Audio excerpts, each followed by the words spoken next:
यहाँ पे इस फिगर को जब आप क्लोजली ऑब्जर्व करेंगे तो यहाँ पर देखिए किस तरह ट्रायंगल्स का कॉम्बिनेशन किया हुआ है। यदि आप इस फिगर्स को स्प्लिट करेंगे तो स्प्लिट करने के बाद आप देखिए ए बी सी को मैं अलग करता हूँ। हमने यहाँ पर ये ट्रायंगल ड्रॉ किया और यहाँ पर हमने इसका नाम दे दिया ए बी सी एज हूबहू जैसे यहाँ पे ड्रॉ किया हुआ था। और दूसरा ट्रायंगल यहाँ पर देखिए ए डी ई, इस ट्रायंगल को मैं यहाँ पर ऐसे ड्रॉ कर दिया। ये ए था, हमने यहाँ पर ए लिखा, यहाँ पर डी लिखा और यहाँ पर ई लिखा। जस्ट सिर्फ मैं यहाँ पर समझाने के लिए ये हमने स्प्लिट किया है। अब यहाँ पर देखिए ये एंगल, सिर्फ ये एंगल इतना इस एंगल के बराबर है। तो जब डी ए ई कहने का मतलब यहाँ पर देखिए ये एक एंगल है ना, इस एंगल में भी अटैच होगा। और बी ए सी यानी बी ए सी कहने का मतलब इस एंगल में ये एंगल अटैच होगा, तब ये बी ए सी का निर्माण करेगा।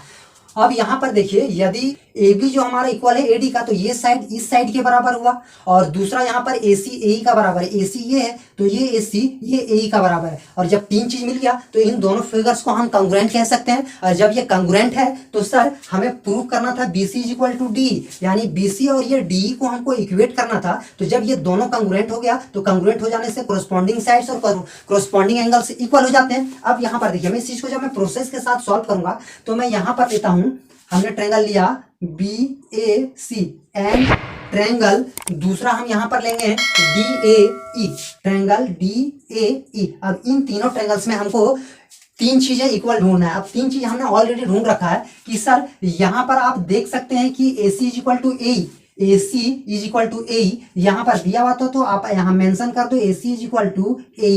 इस चीज को यहाँ पर गिवन है यानी दिया हुआ है तो आपको मेंशन करना है। दूसरा यहाँ पर देखिए इस एंगल में अगर मैं ये जोड़ूं और इस एंगल में यदि मैं ये जोड़ूं तो ये दोनों एंगल्स इक्वल हो जाएंगे, क्योंकि यहाँ पर ऑलरेडी ये एंगल और ये एंगल इक्वल दिया हुआ है। देखिए यहाँ पर ये एंगल और ये एंगल इक्वल दिया हुआ है। तो आप लिख सकते हैं कि sir angle B A D में हम ये एंगल जोड़ेंगे डी ए सी, यहाँ पर जोड़ देते हैं angle D A C is equal to angle E A C, angle E A C. Angle E A C कौन सा है? ई ए सी, ये एंगल, इस एंगल में भी हम ये जोड़ेंगे।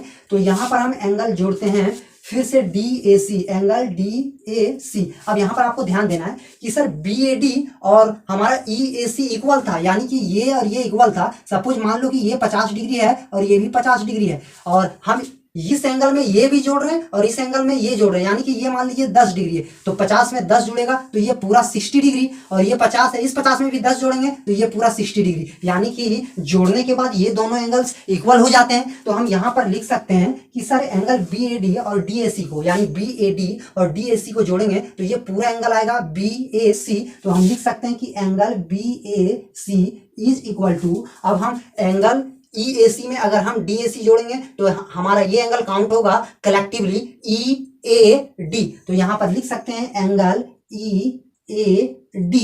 अब ये दोनों इक्वल हो गया। और तीसरा चीज यहाँ पर दिया हुआ है कि sir A B is equal to A D, यानी कि ये जो ए बी जो है इस ए डी के इक्वल है। तो हम लिख सकते हैं sir A B is equal to A D, ये हमारा गिवन दिया हुआ था, हमने यहाँ पर लिख दिया। अब साइड एंगल साइड क्राइटेरिया से ये दोनों ट्रायंगल ए बी सी और दूसरा डी ए ई कंग्रुएंट हो गया। तो हम लिख सकते हैं कि इसीलिए हमारा angle B A C congruent हो गया ट्रायंगल डी ए ई।